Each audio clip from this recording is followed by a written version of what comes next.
Okay. There we go. All favorite. Just what the world needed. Lyrics screw me up. Do your dance. You're on camera. There we go. I can't. I'm drinking real beer.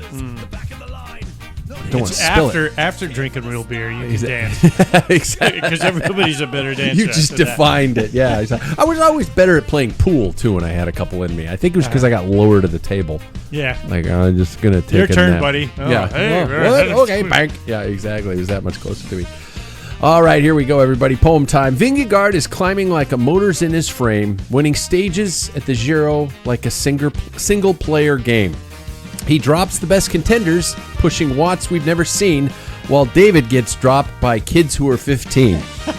I really wish he was here to hear that, but he's not. Welcome to episode 529 of the longest standing podcast on the sport of cycling.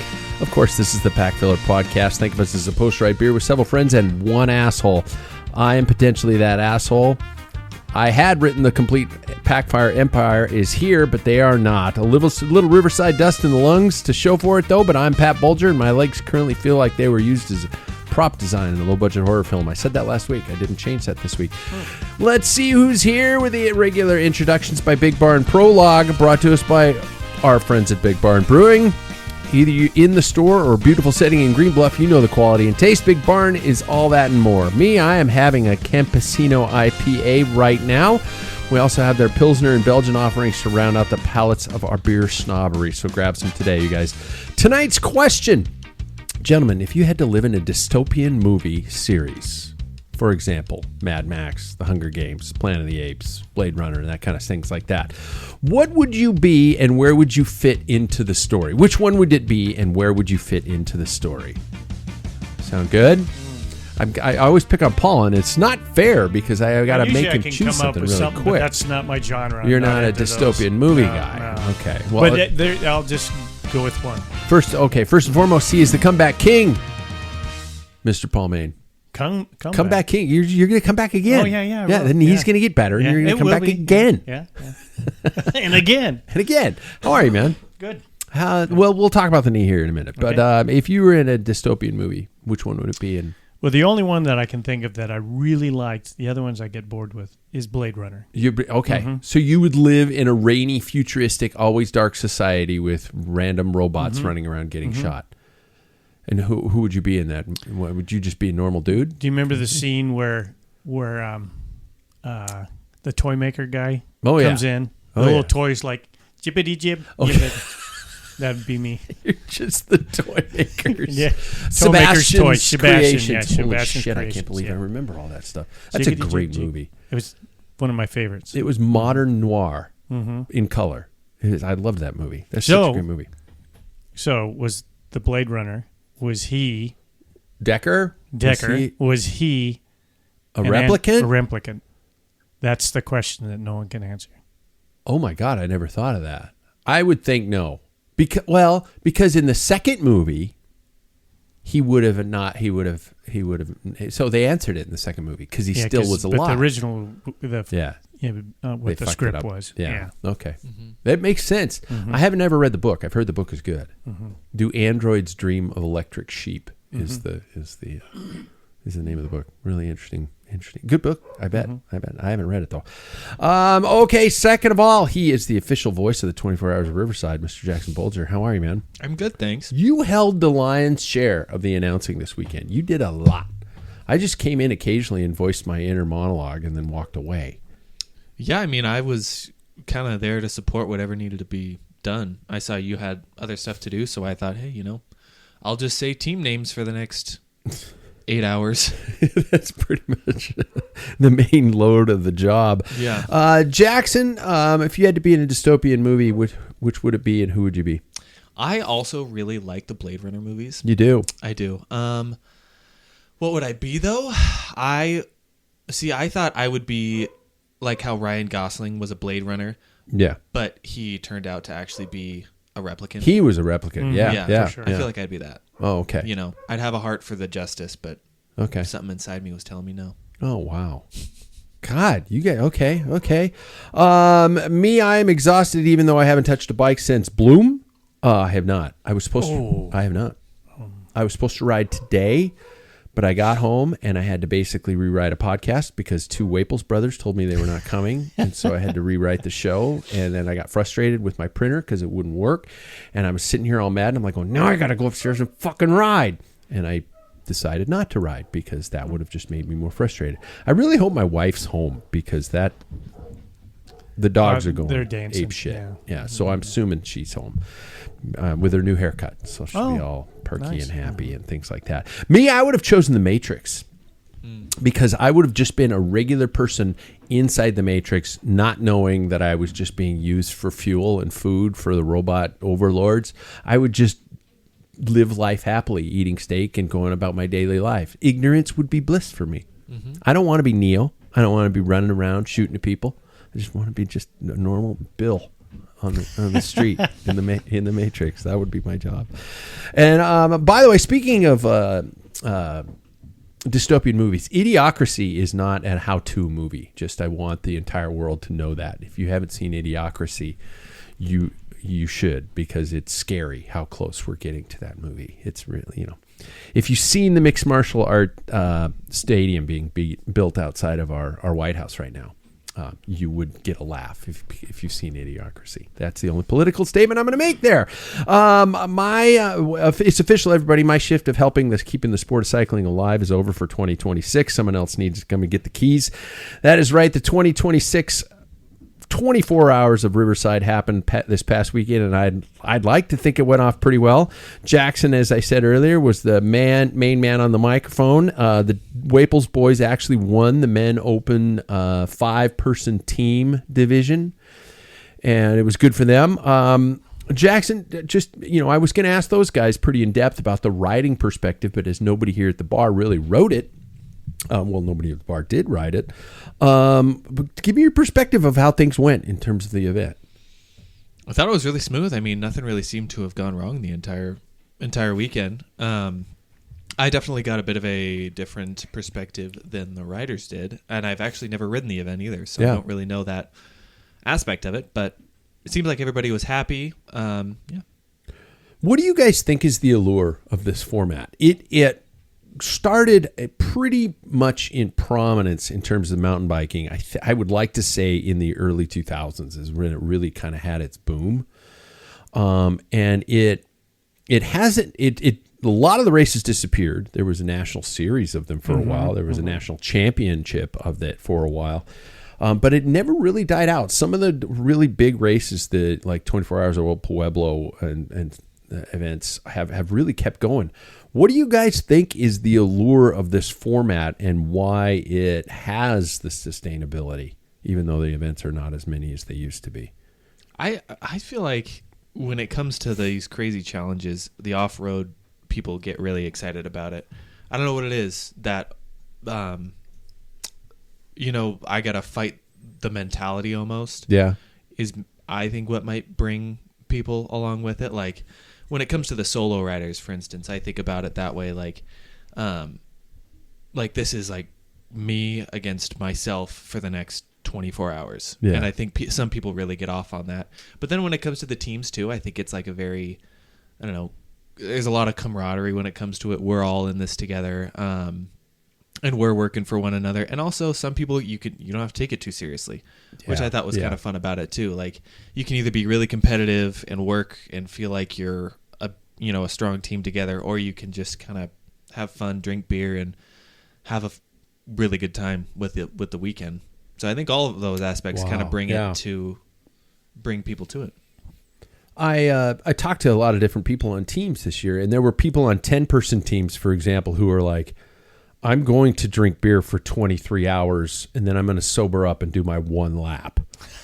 And then there were people who were on like Sam and David's team who were like, we're going to haul ass. We're going to put David first because David can run and he can give us our fastest lap. Then we're going to strategize of who does what laps. Do you do 2 back to back, or do you wait, or things like that? And then you've got some of the 2-person teams who are, I consider the hardest division in the race as a 2-person, because with a solo you can take a nap and you don't have to explain it to anybody. when you've got one other person staring at you going, hey, you're supposed to do the lap right now, that rivalry, not rivalry, but that just the fighting within it could be there. So would you guys almost claim, Jackson, the way you described it almost has that Fondo mentality where you've got people who are racing mixed in with people who are just fighting off their fifth beer. Cyclocross has the same thing. Yeah. It is the culture of mountain bikes was, and we've mentioned many times, we gravel started. Yeah. I mean, it was a party. There was always a barbecue. You go up on the mountain. Some people took it serious, some didn't. Mm-hmm. Eventually, just cross country was like a big, huge lap, maybe two. Yeah. That type of thing. It was, at its grassroots was a giant party in a way that people get together, and it was a good thing. And I think that's still kind of, I think that 20, especially, I haven't been to any others, but your 24 that you're doing now has always kept that kind of the essence of what mountain biking was all about. And I saw, I watched a couple of clips that you posted, the guys running to their bikes in that Le Mans start. Yeah. And the guys in what were the chicken suits? They were eagles. They were bald eagles. Right. Yeah. And so, that's great. Everybody's doing their thing. In contrast of road racing and what these guys did and you did last week. Yeah. It's full on. It is a pretty, you can have fun doing it, but it's not the same atmosphere. Road racing is a completely different creature by far. And neither one is better than the other. Unless you're not into, to me, mountain bikes. Yeah, mountain bikes. But I'm not a camper. That the whole idea, even if it's road racing or something like that, I want to go to a hotel. I want to relax. I want my no more than 3 hours of racing, and I'm done. On a road race, relax and do it again. That's just not something for me. So, it gets me thinking about, especially we're a week away from Unbound. And you've got more and more people doing the longer distances. You got, Pete Stetten is doing the XL this year. And it gets me thinking about the rise in that style of extremely long distances, insane climbing or whatever it might be. If this format of racing could have a renaissance of its own. Because with that mentality, more people wanting to do these extreme things, these extreme distances. This doesn't require you to ride all over the place. We had a 13-mile loop that some people were doing 20 plus times, and it just makes me wonder if this kind of thing is on the way for a comeback. I don't know. I see the allure of racing against yourself. I see the allure of racing against others. I see the allure of also racing against everybody in this style. And it seems, like you say, in Wenatchee 2 weeks ago, and I always say this, you get dropped, your day's over. You're struggling in the wind by yourself. You're not still trying to catch somebody else and pass somebody else. Your day is done. In a crit, official waves you off the course. That's 5 laps and your day's over. So I still think that there are pages that road racing could take to create some different styles of racing that could be done this way. I think this 24-hour format could be done in gravel. I totally think it could be done in gravel. If you have a good, legit circuit of a course. When we're out at Riverside out there are so many stretches of double track and fire road that I think could easily convert into a gravel loop of some sort.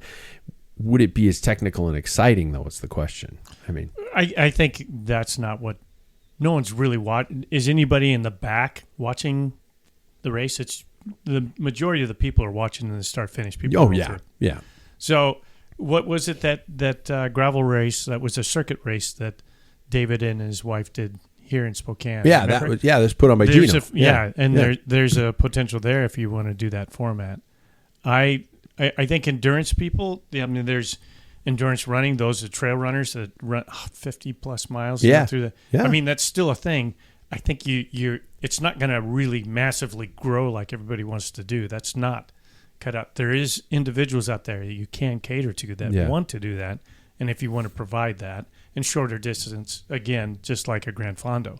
Grand Fondos did the same thing as gravel racing. Yeah. It's like, hey, this sounds great. Everybody can do it. Pretty soon it got longer, steeper, more elevation, then it just starts kind of like filtering out. So, but I guess the potential's there if you have an endurance race on a circuit. I have through my social media seen somebody advertising an 8-hour criterium, a team-based 8-hour criterium format. I think it's on a racetrack, kind of similar to where we race our Thursday nights. And it would be a relay type of an idea. No? Well, not for me. No. I mean, on the track, they've done it since the dawn of time, 6 days. Yeah. They slept on the track. There's parties going. Yeah. I mean, this isn't a new idea. Yeah. For 6 days, teams would just go and sleep. They had a little place that they'd lay down and get nutrition, go to the bathroom while the other guy's on the track. Like little cubicles. Constantly going. Beer was always being flown, food, bands, everything. Yeah. So it's not a new idea, but it's changing genres. I think Madison Square Garden in its origin was a track. It was that. Yeah. That's what it was built for a velodrome. Yeah. All right. I'm always trying to think of ways to way to go it. It's what I would like to know is with our race, our course is not always exactly the same, but it's fairly similar.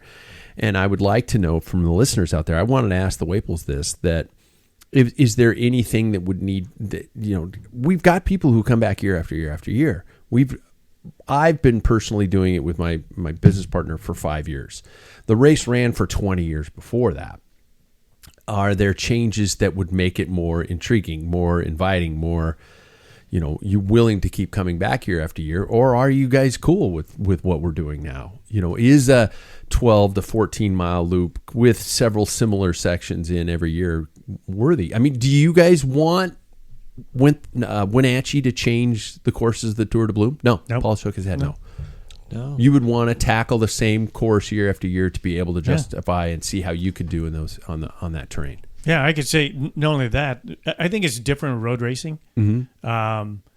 They did alter Waterville this year, stretched it out a little bit. I wish I would have been there for that. But I've done the original time they created that race. I thought it was great. Not everybody likes it, but that, to me, that's part of the course. Is only one deal that you have to deal with. Yeah, and then you have all the other aspects of it. So, and that the course can change just by weather. Like you guys had a massive tailwind, and they ran it clockwise. When last year we did it counterclockwise. Oh, you did? Okay. Yeah. Okay. So that was the section you had a tailwind. It was shorter, but it was we went into the wind. It was actually a crosswind. Wow. Okay. So it was more coming from the angle. But yeah, I mean, it plays out different. Different people come up. In boxing, they say styles make a fight, and because this guy's really good, he can beat up everybody. But this guy's style over here can alter that. It's same ring. They have the same rules and everything. Yeah. It's a completely different fight with a different fighter. So when you have different riders coming in, different teams, even our team change. Yeah, it doesn't get boring. Okay, you're in the same boat, Jackson. Yeah, I mean, I guess sorry to interrupt, but baseball's played on a very similar field. Football's played on a very similar field. We got the Tour de France that changes every year, but things like that. So yeah, I only really cared about one stage when it came to riding Wenatchee. To be honest with you, I knew the rest were going to be. I didn't think the last one was going to be as rough, but I definitely didn't think I was going to make much of a difference when it came to the other stages. Really? So I like the courses. So as long as they don't change that crit course, I'll be happy. Yeah. Okay. Okay. Well, speaking of which, let's talk about the biggest question in the room for all of us here. Is now what? Where are we going? What are we doing? What's the progress on things?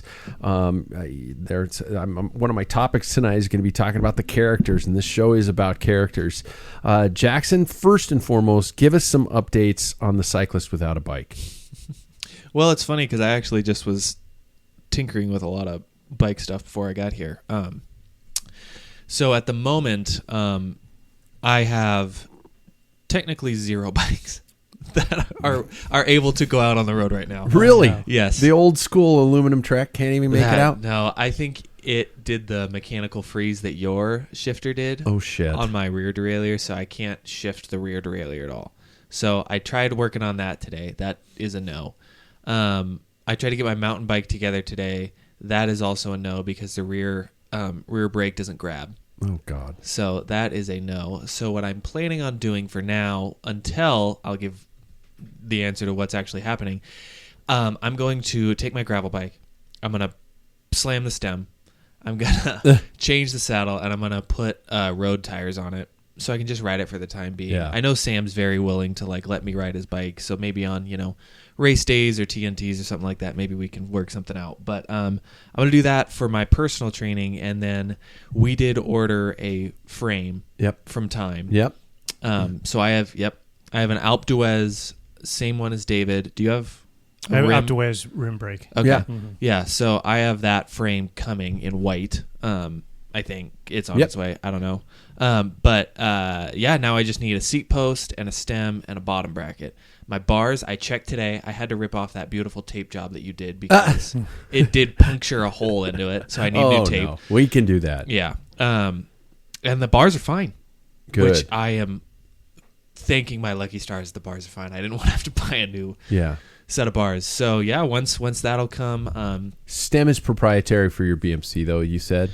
I think so because the BMC had a weird hexagonal shape to it or something. It had this weird steer tube's different. Yeah, it's really weird. So I'll have to get a stem. Luckily, I know a guy who can get all that stuff pretty quickly. Yeah.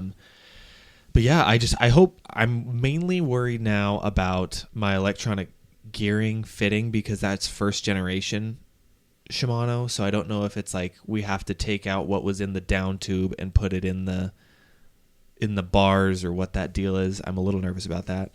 It'll be okay because of the shape of that bike that you bought, the frame from Time. Do you think it'll work? Yeah, it'll work. Okay.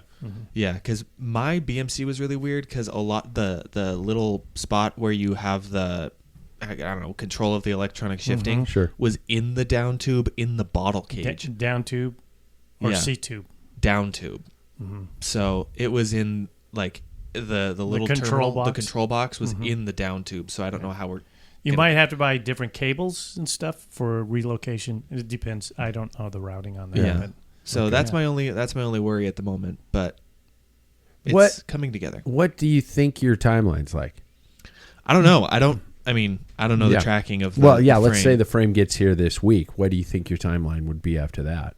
I mean, honestly, as long as my friends are willing to help me. Absolutely. Yeah. I would really love, honestly, to be able to race it in almost a week's time. Yeah. I don't think that'll happen. I think I'll probably have to be riding a different bike for our next race.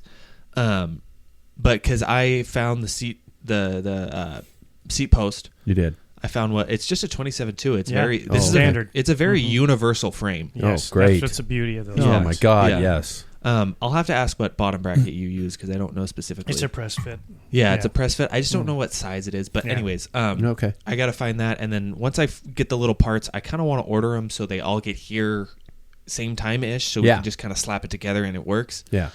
But that has honestly, that keeps me up at night right now. Just getting it all back together because I want it. I just want to get moving. I mean, even the body's telling me slow down, but mentally I'm just pick it up. I ran yesterday and it was I think I did something to my groin in the crash. So. Oh, okay. Oh, okay. So it wasn't from just going out and running. No, okay. I think it was. 42 miles an hour of an impact is Oh, pretty shit, intense yeah. on the body. So I'm just watching that. I think riding will be okay, but yeah, I just want everything to move faster than it is. Yeah. I did say to Jackson the other day that when it all comes, we should just have a bike building party where everybody comes, for example, here, and we all just try not to drink too much. Oh. But, a little bit. But, a little bit just to kind of lubricate, But then I would be willing to, cook for the entire group, and we just bang Jackson's bike together. Can I suggest something? Yeah. Can he unbox it so you don't nick the seat? I'm not touching the fucking box. Okay. I am not touching the box. I'll pull out a damn staple and scrape it. Yeah. Oh God, no! I can't go through that emotional trauma again. I'm so stupid. To be the first person to scratch somebody's brand new bike. Oh, you just Before he even saw it. no, you saw it. Oh, he saw it. Yeah, he Oh, saw okay. it. We unveiled it to him, and then he's like, "Can I?" We kept it here for some reason. You're like, "Can I keep it here just for blah blah blah?" I was living here. Oh, you were. Yeah, it was right after I graduated college. So that's why it stayed here. Yeah. Huh. Well, okay. I don't remember you. Yeah, I was staying here for like a week Just or gonna something. put it in the like that. carport. Yeah. Yeah. I am really excited, though, I will say, to try out something different.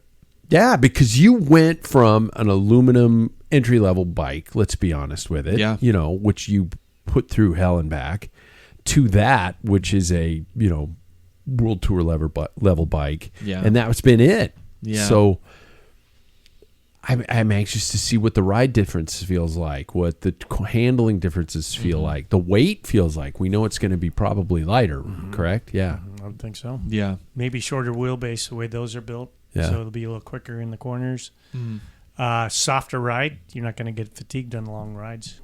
Those aero bikes are rigid. Yeah. So, Yeah. I'm interested to see what it is. I mean, I've been saying is like what I would consider myself as more of a punchy rider. Yeah. I think that having a lighter bike is going to be really interesting when I apply all that power down. It might shoot forward a little faster, might be a little more responsive. Because I've noticed for the longest time, getting that BMC and winding it up sometimes took a little bit more.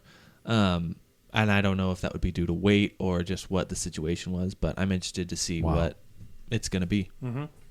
It'll be something very different. We are all screwed because he has a big jump right now. Mm-hmm. What do you do? Oh, my nipples are getting hard. Okay. The idea of it is. Yeah. Oh my God, new bikes. Oh my God, new bikes. I did have somebody come up to me at the race this weekend and say, "Pat, when are you getting a new bike?" And I said, "I don't know." And I said it exactly like that at that volume level. Did you hang your head? I looked at my shoes. don't I just said, "I don't know." Maybe never. And by the way, that video footage you showed me of my crit, and there were two things I did notice. Number one is I am a very pale human being, and number two, green and blue kits do not go well with an orange bike. I spotted it. It was easy to find you. It's hard to miss. Yeah, it is. Yeah, and But- I'm not a small man either, so that didn't. One help. thing I noticed in that video too, Mr. High Socks. Yeah. He was in my race last year too. Did you notice him? Yeah. He's actually allergic to the sun. I talked to him about that. Okay. Yeah, I think he's from California. So Okay, I'll forgive him. They're terrible socks. yeah, Terrible. it's all. It looked like compression socks, but maybe that's Yeah. what it takes. But he only has his knee. If you look, he has like full finger gloves. Yeah. And a long Okay. sleeve. Oh, So- wow. That would be really hard being allergic to the sun. Or intolerant Yeah. or whatever. I know. I know what you're talking about. Yeah, but I'm it's- the one that said allergic though. So Yeah, I better yeah. make that. Oh, Yeah. Burns easily. Yeah, or, something. sensitive. If you probably sensitivity. thought you were white, Yeah. wait until he drops his socks. Yeah, it's not. Yeah, exactly. So I got that going Alabaster. for me. Yeah. Oh, man. Paul, you're next. Talk to me about the knee issues and talk to me about the plan of attack. Well, I just want to rip the Band-Aid off, and so Yeah. I went. I don't know if I talked about it. I went on David's suggestion to go to orthopedic clinic here in Spokane, and I did, and went in there. I got some X-rays, and it was a great experience. When it was in, out, it was just I didn't have to set an appointment, and got the X-rays. I think he's a PA. Came in. Because, he introduced himself, and he turns on the little film, and he's like, this is a torn meniscus. Okay. You can see right here. He goes, I'm 99% sure. The severity, we don't know. We have to do an MRI. So he goes, we'll schedule an MRI. They'll reach out to you, and then we'll come up with a treatment at that point in time. So it could be something very simple, or it could be something a little more complicated. Oh, shit. As I mentioned earlier, probably in the green room, that There's a guy that I talked to. His name is Steve, and he's a retired physical therapist. And I talked to him about it. And he says, yeah, it could be 4 weeks before you're back ready to do full, or it could be 6, depending on how you heal. Okay. 8 weeks. So depending on the, and he gave me a list of docs. Oh, to wow. do that, Okay. that he knows that doesn't really, because he deals with all those coming in. So I actually supposed to have an MRI on Friday, and the machine broke. God. And so then they rescheduled. So a week from tomorrow, I go in and get it done, and then I'll have the idea of what it's going to take. But, to me, it's like, do I delay it? But I rode 4 days straight, Friday, Saturday, Sunday, Monday.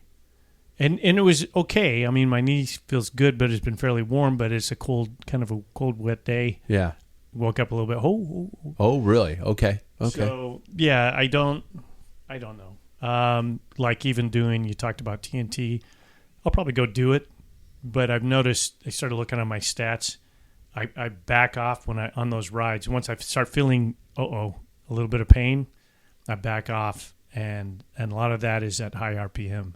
Okay. So and I started looking, I could see where I was measuring that, because it's like 10 RPMs less than my normal rides. Oh, wow. Okay. So obviously I'm guarding that. As soon as I feel it, I back off on the RP. Yeah. All I do is just put it in the bigger gear. Yeah, well, there you go. My speeds haven't slowed down, but I can't climb, because then, to climb, you kind of have to get it clocked over. So. Okay. So on those 4 days, were you doing any intensity efforts or anything like that? Okay. So you're getting some. Yeah, I had. Sunday was just, it felt a little bit achy in the morning, not too bad. And then when I rode to, I call it the original morning ride guys. They're even older than I am. And so I met up with them, and we rode, I don't know, 20. I think I had like 24 miles or something. It was pretty pedestrian. Yeah. Because there's more chit chat. And so, yeah, that was the other days. I just kind of did what I could. Okay. My average speed was up. It wasn't really tough on the watt side, but yeah. Doing tempo. Yeah. Good tempo. Okay. Well, I guess it was more, I had a lot of anaerobic that I didn't, but there's sections where I felt good. I would push it. Okay. And then that's the thing, is just like, I'd push it when it felt good, and then I'd back off. Mm-hmm. And which is great for just going out and riding, but in a race scenario, you can't control those environments, those variables. Okay. Okay, you've answered my questions. I was like, warning signs. I was going to ask you recovery period. I was going to ask if you're able to ride consistently and things like that. Because I do get people actually at a 24-hour mountain bike race saying, how's Paul's knee? Yeah. I'm like, who are you? And things like, screw him. Lines. Yeah, no, yeah, fuck him. Yeah, exactly. You don't know him. He's an idiot. Yeah. I will update myself. I'm not very happy doing that all the time, but I do get people asking. I have taken a full week off. I finished on the race on Sunday. The idea was to take Monday and Tuesday off just to relax. Wednesday, I really wanted to race my mountain bike, but my AI coach, I typed into the fact that I told it that I had tweaked my back after the end of the Sunday race. I grabbed my wheels out of the wheel van, and I was riding in a gravel parking lot, and it was slippery, and I slipped out of my foot and I tweaked my back. And yeah, exactly. And so I didn't crash or anything, but I just went, oh shit, that hurt. And then I got into a car for 3 hours, which is not going to help it at all. And so the algorithm was like, dude, don't race your bike tonight, because the last thing you want to do is go out, go hard, tweak your back even more, and be completely useless for an event that you're in charge of. And I actually looked at my phone and I went, shit, the robot is right. That's a really good point. I don't want to do anything stupid and not be able to do my responsibilities at the event. And so that killed Wednesday. The event, I was at the venue from Thursday, Friday, Saturday, Sunday, and then yesterday. And so that's it. That's how it's been. And I'm going to say it. I'm really chomping at the bit to get back at it. I'm really excited to get back at it. I wanted to ride today, even though on my time, because it's raining outside, I was like, I'll put the bike on the trainer and just do a 45-minute, zone 1, zone 2. Shit got in the way. I got frustrated, as I was saying at the beginning of the show. So, damn Waples. Yeah. So I didn't ride today, but that's okay. I'm going to race tomorrow night. It'll probably be rough and rusty, being not on the bike for a full week and then suddenly going out and trying to go hard. So that probably won't work. But I will say that my new goal is to build some speed for the Everett Performance Omnium in July and to find some races in August and the fall. I've never thought I would say that again, but I really want to find some more things to compete in, and it gives me that carrot at the end of the chase, and it gives me something to train for. So I'm excited for that. And I've posted it before, but as things seem to be still working, I have set a new objective of, I can't believe I'm saying this, sub 180 pounds. I am currently 192. And if I could lose that much more, I'd be pretty impressed. According to my Garmin scale and everything like that, I'm not starving myself. And according to my diet, I'm not starving myself. I'm eating a lot, but I'm eating some of the better stuff and right stuff. So hopefully that'll help. And keep my FTP above 315, 325, 330 or something like that. And I want to do the 2027 Masters Nationals. Yeah. I think I want to go and do that. I think that'd be fun to do. Mm-hmm. So I don't know where it's going to be. I really hope it's in Milwaukee again. But yeah, that'd be 3 years in a row. So it won't be. Yeah, probably not. Yeah, unless they just... nobody else wants it, and they just go, can you guys please take it for another year? Yeah. Well, August, something to think about. Portland has 2 crits. Oh, that could be good. Mm-hmm. I do like the one I did in Portland was really fun when I did it. I doubt it's the same. When was that? When you were in school? Mm-hmm. It was the senior. It was the year between when I graduated from my senior year and when we moved back here. Okay. Mm-hmm. And that was it was Mount Tabor Park, and you just do the same loop over and over. And it's not I wouldn't consider it a crit. I would consider it more of kind of the circuit race. Yeah. Is that one of these events? No. They have actual downtown crit. Oh, okay. I think it is downtown. There's one outside. It was 2 years ago when I saw it. Then it popped up on the schedule when I was going through looking at something in August. But that's something I think Joe and Kurt did last year. We can talk to them. Okay. Yeah. Do you guys ever set out objectives that far away over a year? Do you guys ever think of stuff that far away? I mean, I guess when it comes to Masters, I mean, that's you have to think ahead of that. But for me, just for nationals, just because of the travel. Yeah, travel, and that's your main goal, right? Yeah. I don't really set that far in advance. I mean, I was just hoping to produce something in our Twilight series, but last week was a little rough, so I can't really do that anymore. Yeah. I mean, I won one of them, so that was nice. You're tied for 4th right now. Am I? Yeah. Oh, well, that's nice. Clint is Clint's second or third? Third, I think. Yeah, Bears first. And So, but that was really my only goal, maybe finishing Bloom. But, shit. But yeah. Hasn't been going too well. Yeah, but he got a new bike out of the deal. I guess that's true. Yeah. Oh my God. Silver lining. I'm just saying. Yeah. Yeah, this whole crash really kind of put a damper on things. Kind of sucks. As always next year. Yeah. Always. Yeah. I don't want to necessarily be done with the racing though. I'm actually enjoying it. I'm still in pretty good shape. I mean, running yesterday, I was like doing 9-minute miles and I was like nose breathing. Yeah. So if I can keep it up, I would really like to maybe do a little more road racing later down the line. So as summer rolls in, how are you guys planning to keep that momentum? I mean, I am actually for the first time in a long time willing to do our TNTs more than just like twice a year. I'm up for that. I mean, staying hungry for looking for other races, I think, kind of keeps the iron hot a little bit. And I actually want to get our full group together again and just continue to like push ourselves because I think when we do that, it is really good. Yeah, mine's all Wayne's on. Recovered. Yeah, times. recovery and stuff. Yeah. But I mean, if everything went right, I'd do EPO. I'd do Portland would be my out of town. And whatever I could do, like Tuesday nights. There's only 2 left, but Yeah.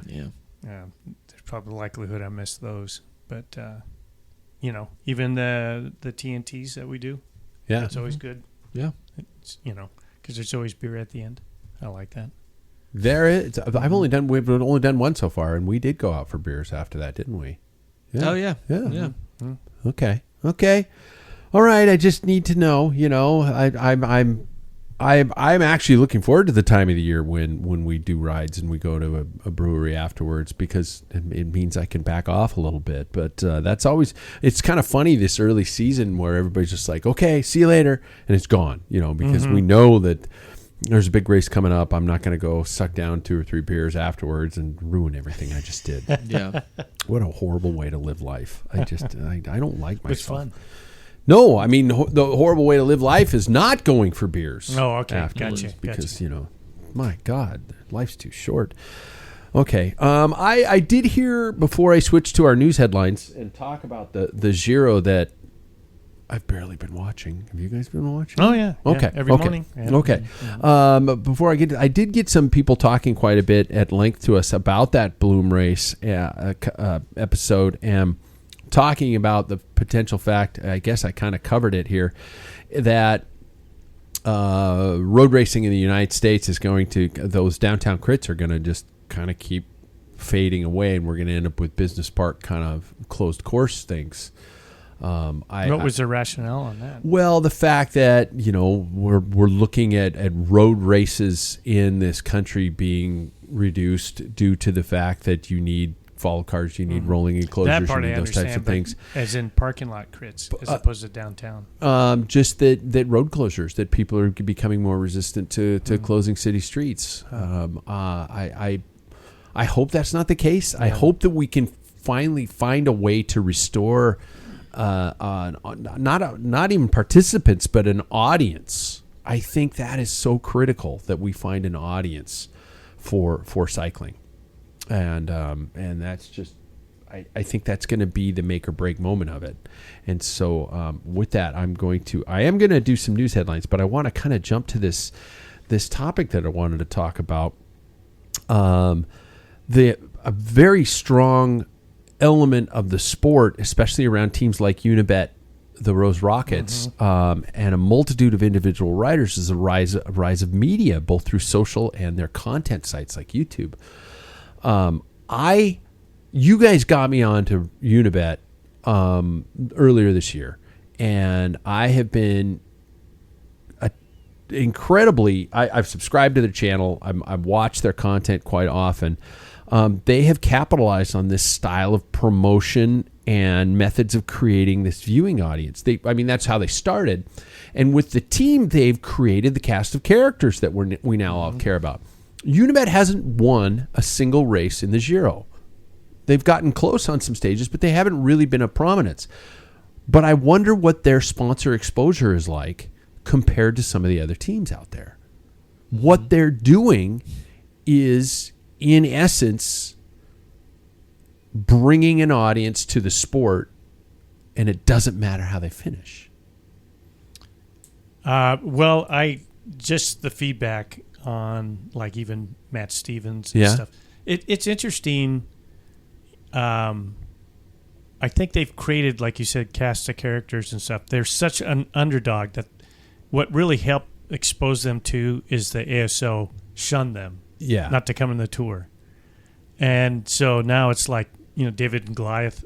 That image probably helped quite a bit. There are a bunch of no names. There's, there's a few good. Wout Poels is there, Groenewegen, and even Lucas Kubiš. Oh, yeah. Yeah, he's national Slovakian champion. They've got the 2 brothers that are on there, the Kopeckis. Those guys are, characters. They just show. You feel like when they have that film in the bus, you're a part of that crowd. Yeah. And when they were at that stage where they greased out, they're leading out Groenewegen, or was it stage 12, 11? Anyway,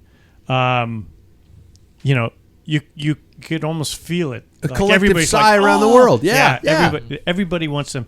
Their kit, I'm not a fan of, but man, I look for them every time there's a pack to see Can't where they're miss at. it.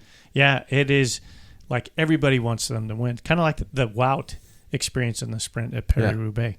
I really feel that they've created this interest. I mean, even I'm not a big merch guy, but how cool is their little rocket T-shirt? Just a big R and then a rocket in the back. Yeah. I mean, they've done a great job. They have marketed this so well, and they have created a product of a team that is, I don't know, by comparison to a Jumbo-Visma or UAE. I know it's millions, if not billions, dollars less. But I would love to know the exposure ratio of the audience they're pulling in, as opposed to some of the bigger teams. Well, don't you think it helps to their contrast, because you have Visma closed door, to the public. We don't know. They have their own controlled channel, and I do watch it. Yeah. They have, they covered several of their races and stuff, and they'll have their channel. And same with UA. All teams have their own channel, but they're well produced. You only see the polished end of it. You get on the bus and they have this cheesy, Dutch, electronic music. They're getting jacked up, and they tease each other and stuff. You don't see that with their team. So I think that's another thing that they've done really well. Are you a follower, Jackson? I have not followed, okay. honestly, but No. It's hard to not root for them because when you see a kit like that, it reminds you of when EF first went to Pink, right? Yeah. It's just they're willing to be a little bit more artistic with it. You kind of want to recognize that and like them a little bit more. And I remember when they greased out on that stage, I was watching it and I was like, oh my God, they're going to do it. They're going to do it. They're going to do it. And I was a little bit bummed out when they didn't. Because they planned that. They were perfect that entire stage. But yeah, this whole thing definitely reminds me of that, the EF Gone Racing thing. How everybody was Lachlan Morton doesn't race a single World Tour stage, but still probably does most of their advertising. And so it's, anything like that where you can make it entertaining, it's got to be doing something well for him. Lachlan's out there doing FKTs, fastest known times of routes. There are no other riders out there. It is him. It is a camera crew, and that's it. And I know that they're getting as many views as a Tour de France coverage in this country, which is not saying much. But they're doing that. And does a paying sponsor, when you get more eyes as EF first, as education first, as a company that promotes tours for students, you're not a bike company. You're not anything directly related to cycling. If you're getting millions of views by a guy riding an FKT out in the middle of nowhere, and people are engaged and they want to pay attention to the character, or you have to spend 5 times more to get a guy to stand on the podium in the Tour de France, which isn't a guarantee, where's your money going? My money would go with the viral content of these guys who aren't standing on a podium in a business crit somewhere in the middle of nowhere, but they are standing on, they did race, they got 12th place, and we got to see their growth, and we get to follow along, we get to see behind the scenes, and we get to buy their merch. I think this is something that is an absolute gold model that several riders need to tap into. Allison Jackson's a great example. Allison Jackson's, the majority of her content has very little to do with cycling.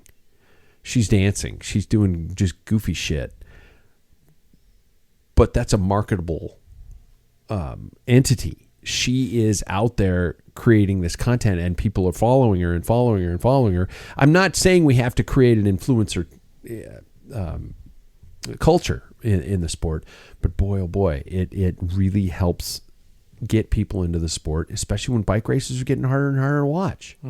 Well, and I think too, the influencer model has definitely taken off with the United States crit racing, Yeah. road racing in general. I mean, I will say, like, I know that the Williams brothers did might not be the most loved by everybody. They villainized themselves, but they did I a was good gonna job say, at it. I was gonna say they did this. They started this thing of like, if you want to, I mean, if you're really good at this, but you also want to make something out of it. Yeah. Combine like a big personality and social media together, and you get a lot of followers. I mean, I do think of someone like, if you don't know who Lucas Burgoyne is, he's the national crit champion. Yeah. He's got a big personality. Yeah, he's big. Yeah, but he's exciting to watch, and I find myself time after time being like, I want him to win. Just because he's created that social media presence, he's created that big personality. I mean, you have to do that now to get any sort of backing, and I mean, they are backed. You know, Specialized is all in on them.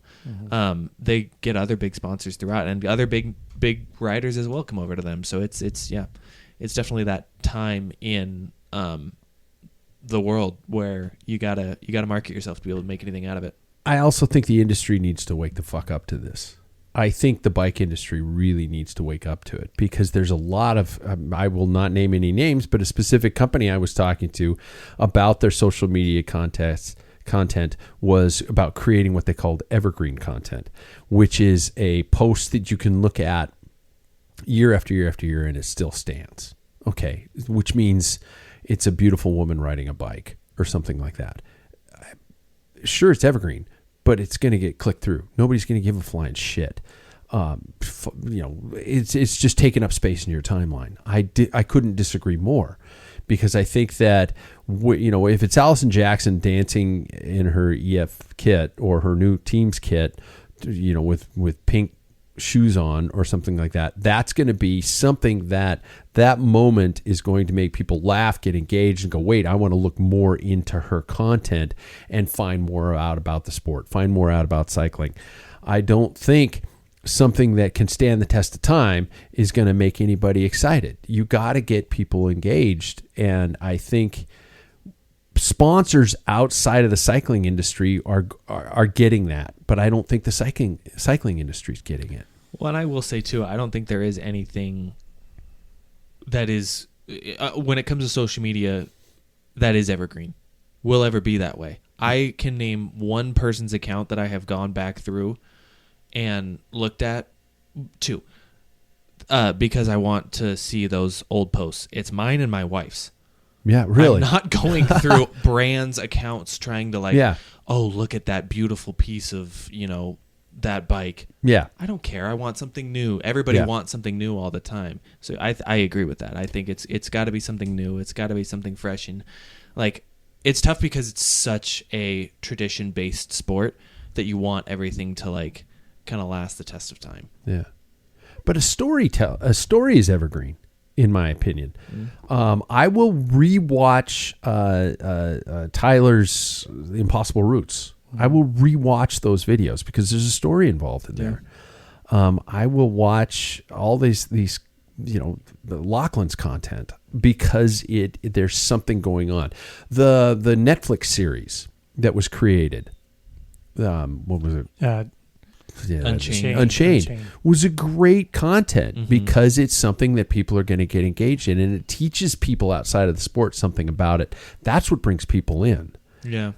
Just a pretty, person in white shorts with a nice ass isn't going to necessarily sell bikes. And then I will say too, I don't get it. Yeah. I do think too that we're getting into two separate entities, long form, watchable content, right. Whether it's, that I do agree with you heavily. I would go back and, there was a time when I watched a same YouTube series over and over because I just liked that. It brings a comfort almost.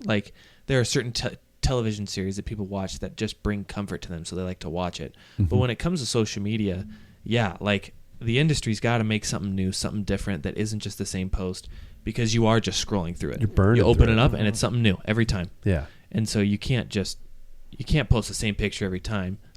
I can't tell you the amount of bike brands I follow and probably just, same type of picture, type of picture. I don't care. Oh, it's a black background and they barely lit the head tube. That's cool. Right. Yeah. Oh, it's someone else in a wind tunnel. Yeah. That's cool. Specialized, for instance, I will say I watched their new helmet. I don't really like, by the way, I that don't came like out. any of Specialized helmets. I don't like any of I them. find I get used Waples to them. aren't here, so I can say it. But when they first posted it and it was them in a wind tunnel with their helmet, I was like, I don't care. Yeah. It's just the same post over and over. I think the bike industry is trying to find they're not in a big or in a good financial situation right now. So, I mean, from the top to the bottom, everybody, whether it's clothing, hard goods, soft goods, whatever, all that stuff is really suffering. And I think they extended themselves on content people and influencers, which, there's people in marketing can tell you, like evergreen stuff. To me, that hard copy stuff, that's kind of cool. Yeah. Yeah, it's like a picture, that type of thing that's lasts forever. Somebody is traditional, like maybe Clanago or somebody like that you're buying tradition. Those who are trying to advance in that, in my opinion, and I'm not in marketing by any means, but you want something new. And if you're going to use social media or YouTube or something like that, it's like you were talking about, Jackson, it's all about new, something that captures you. I'm older, so the content that I watch for cycling on YouTube, I watch races.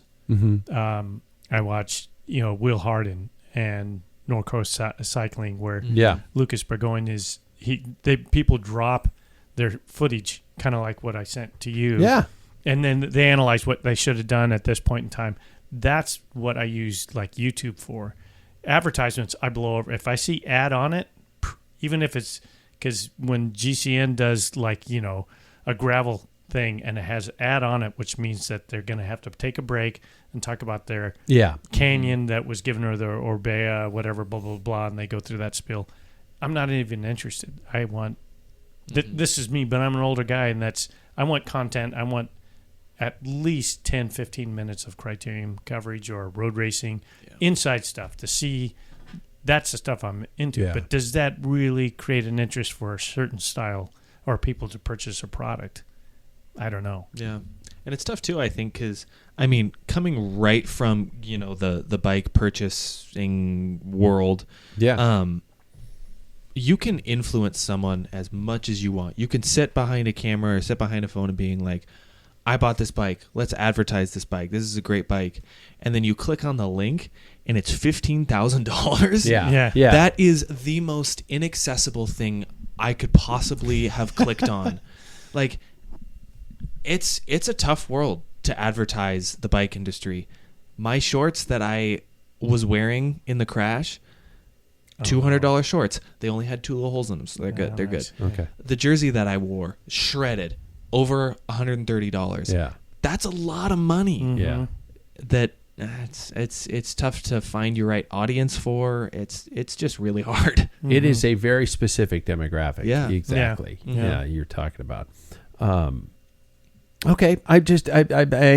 There are some, Paul, I agree with you. There are certain content producers or creators that I follow that are, I've talked about Sid and Mackey, a husband and wife mountain bike team who don't do the World Cup races. They don't do huge races, but they do ones all around the country, and they do point of view stuff. They wear the GoPro on their chest, and that's what got my wife and I engaged at first at it, because we were watching them ride this technical terrain, and it's, you're a first person player in the video game, and you're kind of following along, and that's what that crit footage was actually pretty cool. I'm gonna actually contact him, ask him if I can use it in something, but I'll see if he's willing to help me out here. But because as a first person footage, you rarely get video of yourself, and so I think it's really cool. And I agree with you. I think that's a great concept. And when you're getting teams like Unibet who camera up every single one of their riders,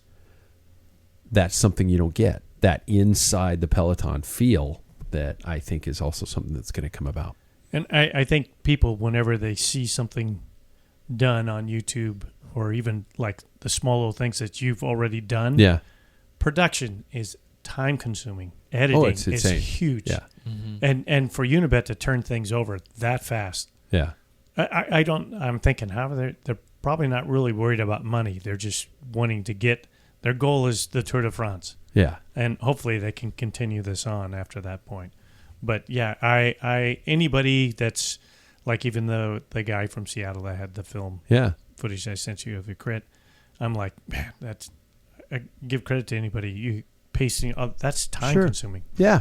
So, I had another direction to go, but I think that I'll just leave it at that. Okay. But, yeah. No, just I find it interesting, and I think we're going to get to the point with technology where riders are going to be able to live stream their entire race from their bikes, and we're going to have that. And I think networks are going to probably tap into it, but I think we're going to get to that point where, a team can have a live stream of all of their riders in the pack at any given point in time. I don't know if that's going to be a good thing, because I don't know if the listening public wants to listen to a lot of the things that are being said, in the field. My races in particular, I know I dropped more than my maximum 5 F-bombs, but sometimes they were to myself. Most of them were to myself. I'm getting better. A lot of people say I swear too much in the show. Fuckers.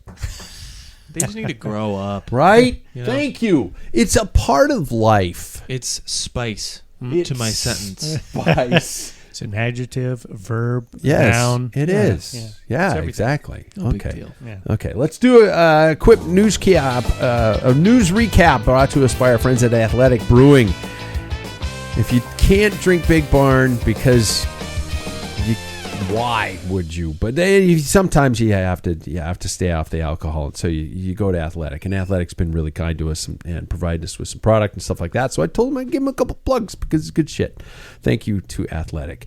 The Giro d'Italia continues on. Stage 16 was today, following a third rest day. 113-kilometer route taking place entirely in Switzerland. Concluded with a Cat 1 summit on Kerry.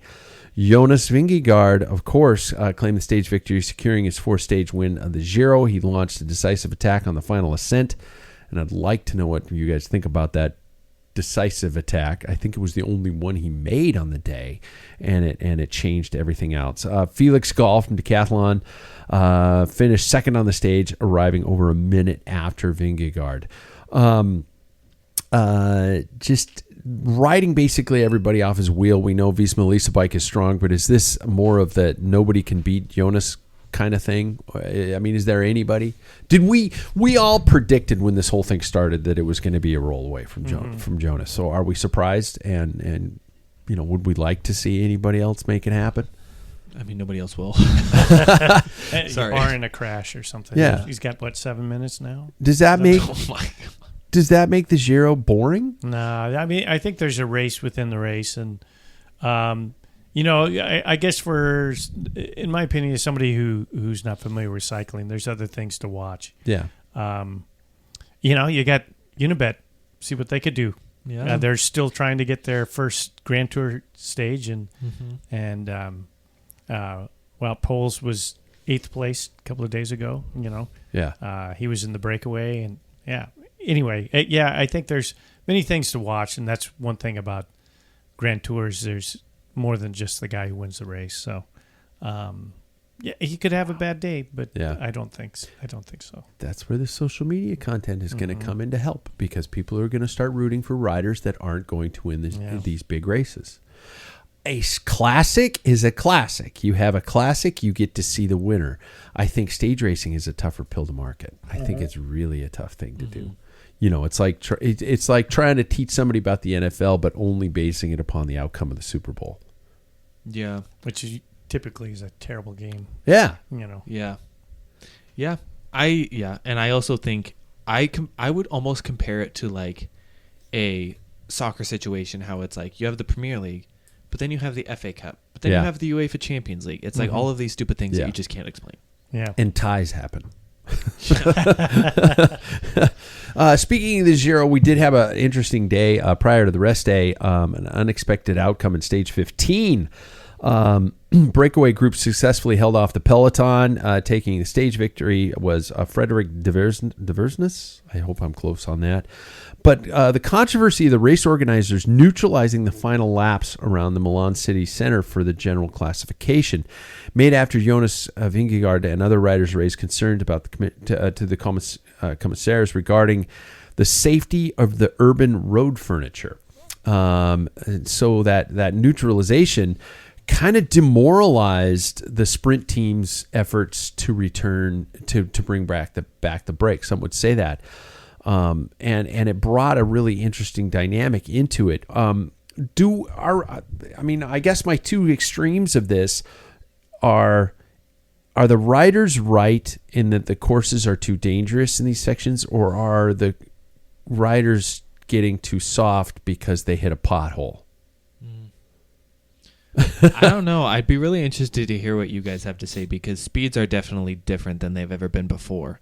So I feel like that might have something to do with it, but I don't know if that has anything to do with, the softness of the riders. Because realistically, I mean, what? They've always been kind of riding these roads. Yeah. So that's over the only, 100 years. Yeah, that's the only reason why I bring up speed. But I don't know what you guys think about it. I don't. It's hard for me. In fact, now we're tapping into my segment. But, okay, we'll do that next. Okay, so don't go too far into it. It's just one of those things that you don't want to see anything happen to Jonas. He's the one that was complaining. There's tram tracks. Anytime you cross tram tracks, it wasn't raining. If it was raining, that would have been dangerous. Sure. But again, Dismount Dave sent pictures because the complaint. It was dry conditions, and there's pinch points, and there's dangerous. The speeds are higher, but we have to. If you put things relative, like 23C tires, steel bikes, that type of thing, you're telling me that just the speed is. If you do go down, it's going to be harder. Yeah, I mean, these guys raced back in the day without helmets. Mm-hmm. They had. You think about the craziness. They had of hairnets. Yeah. Someone didn't even use hairnets. No, they didn't. Right? Yeah, exactly. Typically. Yeah. So I think you might have an argument with the speed, because if you do make a mistake, it's going to be bad. Yeah. But it's you had what was it? How many people in Liège, Bastogne Liège in 1980 when Bernard Hinault won? I think only 20 it was tiny finishers. Amount of finishers. He had frostbite. He never got his fingers back. Snowed. Yeah. And let it go. That was some people say that was the beginning of his knee injuries too. Yeah. And all that could be. I mean, we can't. Yeah. Definitely say that was the reason. Exactly. Yeah. And then one of the most romantic. I think our sport's very romantic, and if you start taking away, like I mentioned before, Paris-Roubaix with all these suspensions, and so you can get over that takes away that battle, that human spirit to take on what the average person would say, how in the hell did you do that? As opposed to, you give me that bike, I'll have a better time, faster time than blah, blah, blah, blah.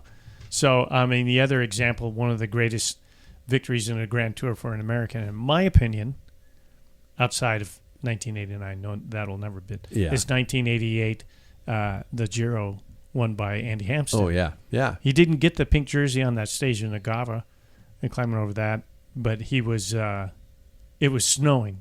It was crazy, and it was epic. And that's the stuff we talk about even, here we are almost 40 years later. Yeah. It was just an amazing stage race. And that romantic thing, to me, is what makes it unique. If it's dangerous, the whole pack, it's not like there's no speed limit. Yeah. So why then somebody, the El Patron would say, this is crazy. We're going to taper it back here.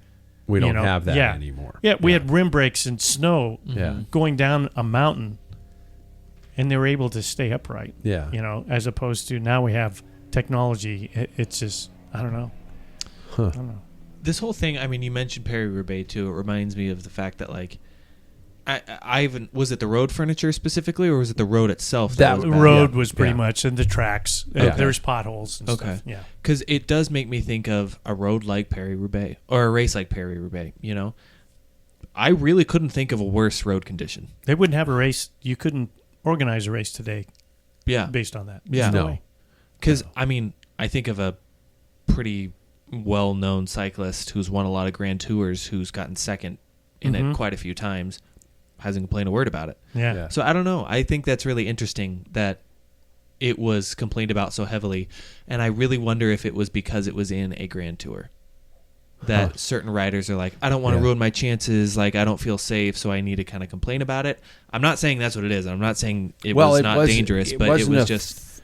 Yeah, it was. It was a GC neutralization. So absolutely, what you're saying. They didn't want to stop the races for the sprinters. They wanted to make the general classification unaffected by it. Mm-hmm. And it almost reminds me of the conversation we had a few years ago about including when Bernal won. Yeah, including that gravel part, and we were saying like, is it the best bike racer, or is it the best like climber or GC guy, or is it just the best overall bike rider? And I mean, I don't know, maybe a stage like that kind of brings up that argument again.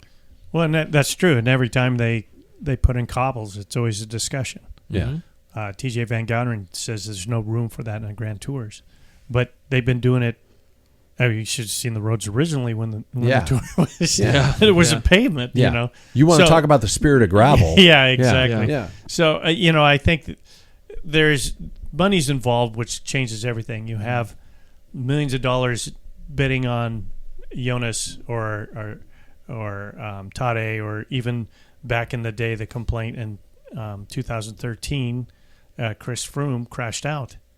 It was at that stage, but not on cobbles, but it was the cobble stage. You took out the Grand Tour winner for this novelty, but the idea of the Tour de France, I think, originally was an all-around. That's why there's time trials. That's why there's flat stages. Yeah. That's why you have to endure those. You may not have to win them, but you have to endure them and then get over it and then capitalize where you're good at. So that's my opinion. No, I agree completely with you guys. We weren't there. We didn't see the streets. Yeah. But I don't know why. I just think, to keep the 5K or the 3K rule. Mm-hmm. Yeah. But just because you're not happy with some train tracks, I'm sorry. Yeah, I raced a bridge in Milwaukee that was cheese grater, and when it got wet, they told us not to stick our fingers out when we crashed. Because that's the first thing that's going to go through your mind. Make sure to in ball a split second. Yeah. Don't stick my fingers. Make sure to ball your hands up, or you'll lose your fingers. We're like, wait, what? And then he fired the gun, and we started the race. So I miss Super Week. I miss it every damn day, where you'd go and you'd race for 3 weeks straight. Mm-hmm. An Omnium, 3-week Omnium. Jeez, that's what Toad's all about, though. Yeah, basically they're crits, but you can race. Let's just all go. of them, or two, one of them, or whatever. 2 of them, or something like that. So, God, that's fun shit. Okay, you guys, we're gonna shift already to our segments. Our segments tonight, brought to us by our friends at Thomas Hammer Coffee, voted best in Spokane as it should be, roasted to perfection, flavor to get you the ride on time. Blend is coming soon. No, really, it's coming soon. I mean it this time. Maybe. Thomas, if you're listening, let's do this shit, man. Let's make this happen. So we're gonna start with. We only got technically 2 segments tonight. I'll decide if I want to do my little monologue rant tonight, or depending on time. But tonight we're gonna start with Changing Times with Paul Main, and the theory, the title is tonight. And I apologize, I don't do this to you intentionally, that we end up talking about your stuff, but it's scar tissue. Here we go. Yeah, scar tissue. No. So last week when we talked about all the crashes and stuff in your guys' group and stuff, as an old guy, and I'm like racing all these years, and I'm like, what the? And the stopping of the crit. Yeah. And I can only remember one time that it was neutralized. I mean, I've done tons of crits, locally, bad crashes and stuff. I totally get it. And I don't want the well-being of somebody, at risk, but it's just like, I can't imagine. And as I mentioned earlier, the equipment that we had is completely different. I mean, we didn't even have the safety issues. We had down 2 shifters. Yeah. You go to shift and you hit a pothole. Yeah. So your hands are off the bars in 70% of the race. Yeah, exactly. So, the title came from, because when I was listening, I'm like, this doesn't even make sense. I mean, I, of course, being a grumpy old man, it's like, so scar tissue, which is your dad's favorite band, Red Hot Chili Peppers. Hate the Chili Peppers. But anyway, at first my reaction is kind of like, I wish you could see the, scar tissue. I wish you could, you saw, and then the sarcasm, and it's Mr. Know-It-All. Yeah. This is the first couple of lines, and that kind of triggered. That's why I changed it, because I'm thinking I'm just kind of approaching this in the wrong angle. But one of the things that I talked to, again, I would mention this guy, Steve, that I rode with on Sunday, who's a retired physical therapist, and I was looking at all these guys' position that have changed from, I've been riding with them since 96. And they're getting older and everything. They're a little more upright for various reasons. Sure. But the crashing's not just using Tour de Bloom or your category, but all the way into the pros. They're catastrophic. And speed is like the number one thing. Obviously the speed. Yeah, and people say, well, drugs are some of the reason why they're going so fast. No, when I got my first carbon fiber bike, and granted, I hadn't been racing that much, but I was getting back in shape.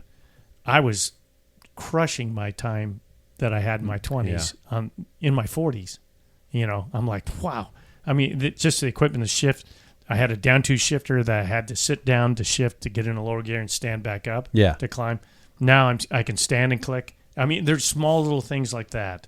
The weight itself and the way, instead of having 5 gears, I don't have one that's just too big, too small, too big, too small, that type of thing. Now I have a series I can just, so the equipment have changed.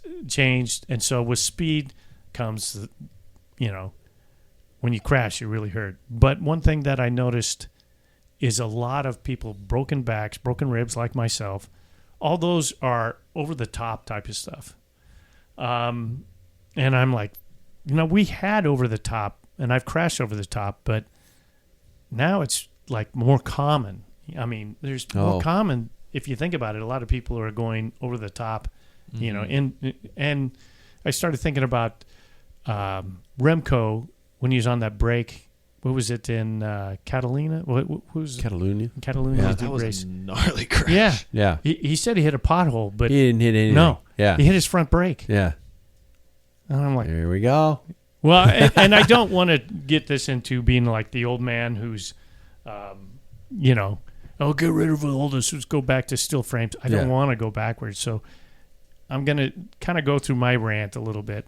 But in mind that I'm not saying this we need to go back to the old days. But I think it's a reason, in my opinion, and I don't have anything, empirical data or anything that's going to say, that's the cause.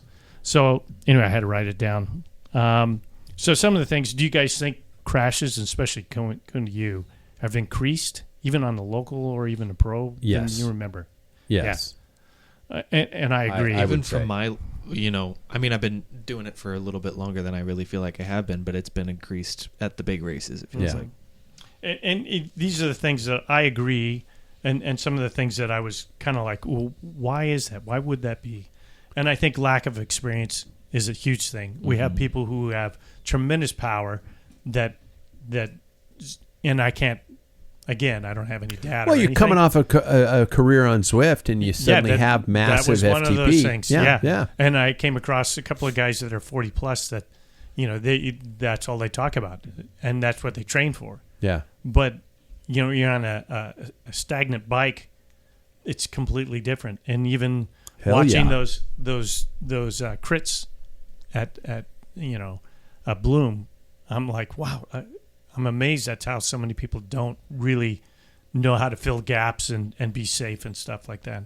And just the equipment. So I'm going to go down, and I'm not disparaging all of them. Tubeless has created speed, tremendous amount of speed. And I really do think in some applications when I was down in the desert, they make sense. There's goat heads. There's all kinds of things like that. Mm-hmm. Now, I've been down there 3 of the last 4 years, and I've never flatted with Badal tubes, and stuff. Yeah. So, but I don't ride every day. And then the thing is, like, I started looking at the crashes going over the top, and I looked at Philipsen. Do you remember seeing the footage last year in the Tour? Somebody crashed in front of him, and he grabbed brake, and his back wheel came up. Yeah. Right? You could not do that on a rim brake. That would be really hard. You'd probably skid before you. Yeah, you skid, and yeah. But there's another reason why disc brakes are, they outperform rim brakes, and I'm not suggesting to go back. I know I have it, and I've made a big stink about it. But the thing is I think a lot of people grab that and panic in split second, and that goes back to lack of experience. You know what I mean? So they have a tendency to just grab too much front brake, and I think, again, no data, but I've seen pictures of crashes. I'm like, that guy never hit anything. Yeah. He just grabbed brakes and he went over the top. Mm-hmm. Well, then I started thinking about myself, what I do in those situations. When I see a crash, I scoot all the way back. Yeah. I mean, when you're braking hard, you're locking your arms and sticking your ass over the back wheel. Yeah. But you don't have time to do that. But I think put new positions to get faster, which makes you faster, is that moving people forward. You look at Tade, everybody's moving forward, and that forward position puts your center of gravity. When you go to stop, you hit that front brake that's now more powerful than ever before. Yeah, and that's where people are, doing damage to the back. And when you hit, because like inertia, when you hit, it's all that impact's there. My crashes that I crashed many, many times were all like sliding. Yeah. I mean, even when I went over, I would go down and I would slide. Really didn't typically go. I had a couple of going over the top, but not like what's happening now. Yeah. And I don't want to break your mojo up too, but a lot of people don't know how to crash. No. The proper. You got to tuck it all in. Tuck and roll. Exactly. And that's teaching a skill that has to almost become instinct. Yeah. Well, and with that position, I noticed too at the ride, because all these guys got repositioned because they're older and stuff, but short nose saddle. Now, if you look at somebody who rides, now this is kind of a stretch, MotoGP, those riders are on the top of the tank to the back, and it's all depending, that type of thing. Yeah. Now we have saddles that are putting people and holding them in the position to have that weight a little bit more forward. Mm-hmm. And they took away puppy paws. So what do? Narrow the bars, right, and turn everything in. Yeah. Somebody hits those bars. Yeah. You don't have the control. And I was thinking about how mountain bikes have gone way out to and when I see somebody coming down the road, and I'm like, that's a mountain bike, before they're starting to come back in, believe it or not. Tighter? Yeah. It just went a little bit haywire. But that's all about control. If something hits your front wheel, you have leverage to control. Yeah. Mm-hmm. Now they're running 38s and turning. If somebody hits that front wheel, you just don't have control. These are all the things that I'm thinking about when we complain about road safety. When we were talking about Milan, I'm in the Milan finish, or courses or that type of thing. All these elements are changing the safety. More the riders are taking chances. They don't have the experience. And I started thinking about, you guys had 94 riders. Yeah. Mm-hmm. And you didn't have a rolling enclosure, so you had basically like 7 to 8 feet wide roads. I have friends that raced. It's a recipe for disaster. Well, no, not really, but I've had several friends that raced in Belgium. That's all you get to race on. Yeah. And they have 150.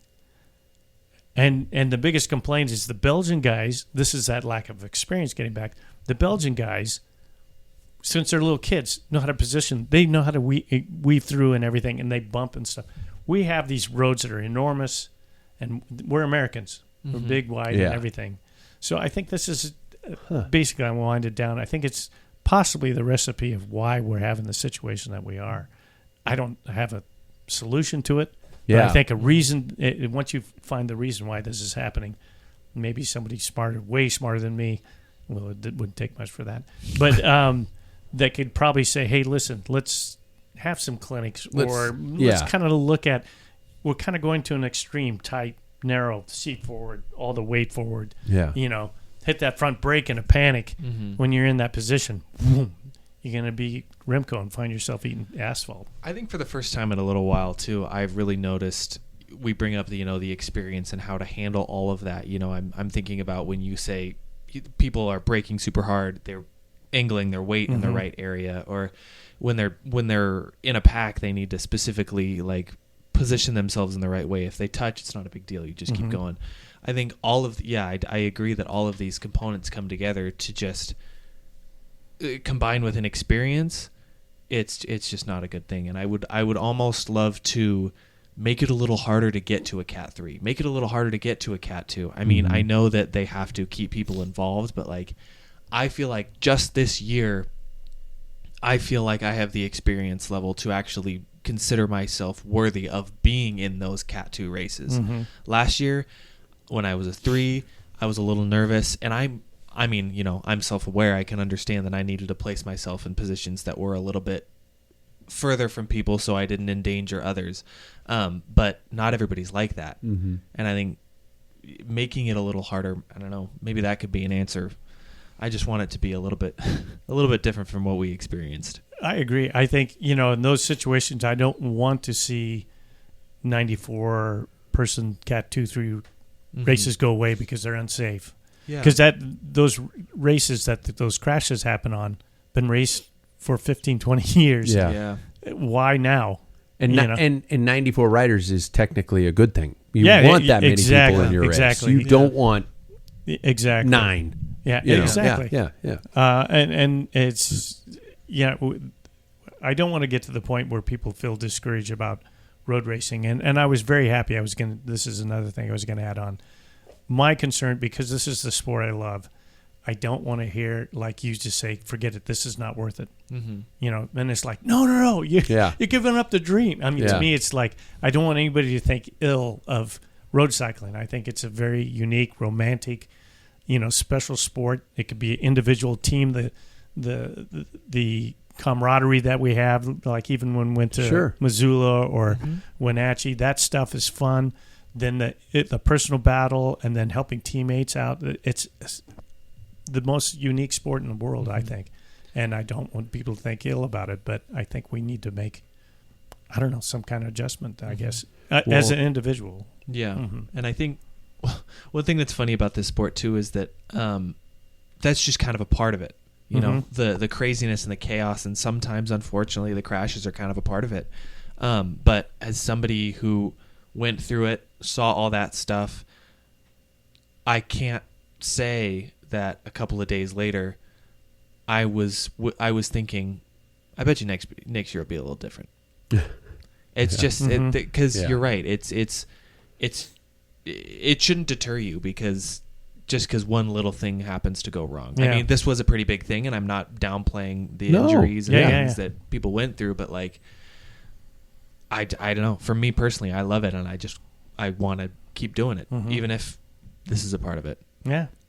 I don't want to That's cool. terrify my loved ones. Don't get me wrong. I do get their response to the equation of it, but I love it too much to give it up that easily. Yeah. I will say on my way home from Wenatchee, I was concerned for your safety. I was concerned for you, obviously, but I was a little scared that you were gonna, like Paul says, that you were gonna maybe quit for a while. Yeah. No chance. Well, every sport has, you know, a potential of really big injuries or whatever, long-term, you know, brain injuries, that type of thing. Basketball, when I was in my 40s. Every person who plays golf has a brain injury. I played basketball up to my 40s, and then all my friends that I know are in the 40s, like, I snapped my Achilles. I'm like, what? And then you start talking to, you know, orthoped guys who are like, oh, that's very common. Skiing, 40-year-olds, and because they still have that drive, and they push themselves and snap. You know, skiing, basketball, those are the two. And I'm like, well, I'm done with that. It's not that important. Yeah. But for cycling, that's a different thing. Life's got its dangers. Yeah, it does. It's going to happen. There we go. We can cut mine, by the way. I don't. No, we got time that for was you. really... Oh, that was really engaging. Okay. So I was well, no, I cut mine. So okay. Mine was actually talking about recklessness in the master's classes. So there we go. Yeah, Paul beat me to it. So if you're good, I'm good. I'm good. I really that'll enjoyed take that us. conversation. No, that was solid, Paul. We're giving you the segment bill for tonight. No, I appreciate that, man. That was good. So I guess that takes us to the end of another Packfiller podcast, of Waple's free Packfiller podcast. Did you notice how smooth everything went?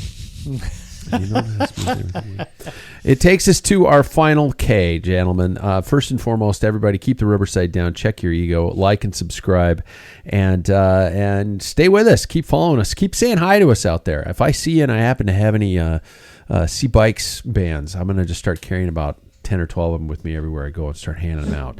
So tonight's question, gentlemen, and this is kind of funny. What non-cycling activity are you looking forward to most this summer? Jackson. I'm looking forward to some camping this year. Are you? Mm-hmm. I like that. Yeah. I like that a lot. Paul, it's not camping. No. Outside of cycling, I don't know. I just maybe sometime when settle down, my wife and I could just go to like a weekend at Leavenworth or just There that you type go. of thing. Just relax, hang out. I had some good memories just buying some cheese and bread and sitting, at Leavenworth in a nice 90-degree day and watching the Wenatchee River blow by. I gotta work on Wow, that. that's pretty nice. Sounds really nice. I gotta work on sitting still on vacation. Yeah. I'm still not very good at it. But and that's funny because one of my things, my wife and I are redoing landscaping our backyard, and I'm looking forward to that project. And I'm actually looking forward to knocking that wall out of the studio and going back a little bit. So I'm actually looking forward to not sitting still. But I really need to learn to sit still. I need to go camping more and not take a bike and all that kind of shit. It's hard. I suck. Thanks, you guys. Thanks to you too. Is the Yeah, OG3 thank you. back in the house, so I appreciate that. See you guys next week. Thank you.